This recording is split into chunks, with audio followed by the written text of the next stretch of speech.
my mother had 12 kids. One day, a young woman saw me with my mother. I was not in school and she wanted to take me to a place where someone would take care of me, provide for me, and educate me. My mother gave me to her, wishing for a better life for me. Instead, I became a house slave. Then there was the earthquake that caused great devastation. Most of my family died from sickness and disease. I am one of the survivors. When the earthquake hit in 2010, we were devastated by the pictures we saw. We went down to Province to see how we can be helpful. When we were there, we couldn't find a way to feed those people because what we had was the product, and those people, the biggest need was shelter. A committee from the local cathedral here in Cape Haitian approached Mono about the possibility of help. They had gone from taking care of 20 kids a month to taking care of over 100 kids a month, and most of these kids were on the street. A lot of people died in the earthquake. There were dead bodies everywhere. My caretaker sent me to clean up the dead bodies around her house. I was scared of the dead bodies, so she beat me. And they wanted a place, like a house, for those kids. We convinced the board of the foundation to build the home. The house is one of the biggest projects that we ever had to be invested in because it got so much emotion involved in it. It seemed like a perfect match. It was something that would make an impact for a long time. Anything we would do would change the lives of the kids. I ran away and had nowhere to go. I just ran and cried and cried. A lady that I did not know took me in and helped me to locate my mother. My mother was still unable to take care of me, so I was left to walk the streets.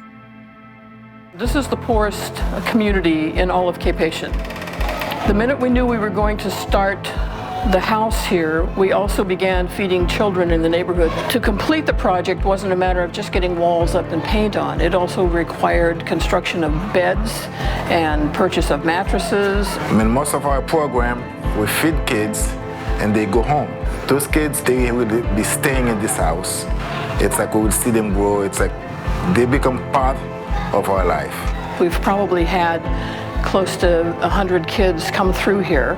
We have 14 who started originally 4 years ago, and a number of the kids, they've been able to locate extended family. But every time one of them leaves, there's another child on the street who is brought in by the committee and the church. One of the next projects after the house was completed was for us to rehab the school. But not only do our kids from the home go to that school, there are 200 children from the neighborhood who are now attending school who didn't attend school before. We've changed their attitude. They see us as a positive influence in their neighborhood. Kalogris found me and took me to the RKF house. They gave me a bath and combed my hair and took care of me. And they gave me the opportunity for a good life. I remember the first day we met Carline, who again is another one of the many, many stories that have come through the children's home. It's a pleasure to see how she's still a kid, she's an adult. It's like she got so different roles in the house. It's kind of fun to watch her, that she's going to school and she's also taking care of the little one of the house. She feels responsible for them. She doesn't want them to have to go through what she went through. It's like she's like a source of affection to them. She cooks meals. She does some of the laundry. We've got kids here who are 2 and 3 and 4 years old. And she bathes them and clothes them for the day. She's a nurturing mother.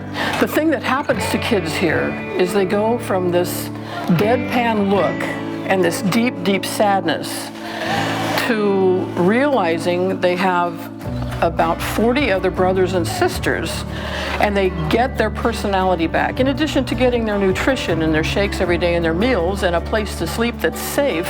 It's something that I feel proud to be part of. And it's our responsibility to make sure that those kids have what opportunity that other kids have, that they can be something. they don't have to be unfortunate for the rest of their life. What she has lost in her own biological family, she has not only regained for herself in the children of the children's home, she's providing for them what she doesn't have herself. It changes their life. They get to come back into a place where they actually have a family, and they've created a community here that they didn't have on the street and they didn't have any hope for. These kids have hope, they are safe, and it continues to be a place that's actually held up as a beacon of hope for people in the community and people who are part of the church. Please take this candle to St. Louis. They have changed our lives, and we can never say thank you enough. Thank you.